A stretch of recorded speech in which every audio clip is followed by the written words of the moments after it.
Our chief medical correspondent, that's Dr. Jon LaPook, joins us now from his New York City apartment to explain why there has been such a spike in cases across the U.S.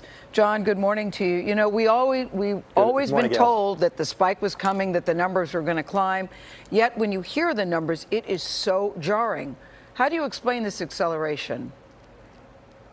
Well, you know, you heard David talk about the subways. This is a city where people are kind of on top of each other, very densely packed, and so the virus can spread more quickly. People have wondered about whether the virus is on surfaces like in the subway, metal, could it last for a few days? And then there's the issue of testing. You know, we knew that there was a backlog of testing, so that specimens that were drawn maybe days ago, even a week ago, might suddenly be processed yesterday. So we have to get to the point where today's numbers reflect what happened in the last 24 hours, not what happened, say, days ago. Well, John, New York's Governor Andrew Cuomo has said to America, look, we are your future. What's happening here will happen in your communities.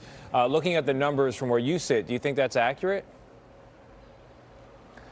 Yeah, you know, nobody knows. It's an unpredictable virus, as many viruses are. So I think we should look at this and take it seriously, what's happening here. Maybe other places aren't as densely packed. Maybe it's not going to spread as quickly.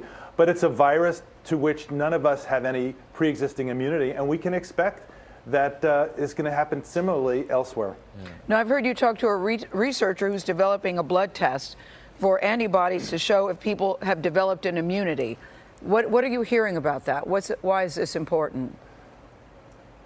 Gail, this is the single most thing that I'm talking about right now in terms of something we can do differently. So Florian Kramer is a PhD microbiologist at Mount Sinai, and he has developed already an antibody test to see whether you have had the infection. Remember the PCR test with the nasal swab? That's if you have it.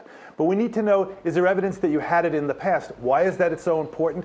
Because we need to know, are there people out there who had it and then perhaps are immune? Those are people who we could send to the front lines potentially because they would be presumably protected. Now, right now we're talking about this war between, you know, do you spend all the resources to fight the disease or to help save the economy? You can do both, and you have to do both, and this could be a way that we could really get there, and very, very important. We have to ramp up. He said it's no more difficult than the usual measles, mumps, and rubella test that you get. You see millions of them done every year. It's just a matter of will, of getting through the regulations, putting money behind it. But I think this is the single most important thing to do right this second that we're maybe not doing. Yeah, and I can see why. Dr. Jon LaPook, thank you very much. Immunity raises the point, Gail, that most people recover from this. More than 100,000 people worldwide have recovered. Thousands in this country have recovered. So there is hope. And I don't think we can say that enough, that if you get it, it is really survivable. You just have to do the right thing, follow all the precautions. Yeah, that's right. People need to be reminded of that. But it is scary, Tony. It's very scary. No doubt about it. No doubt about it.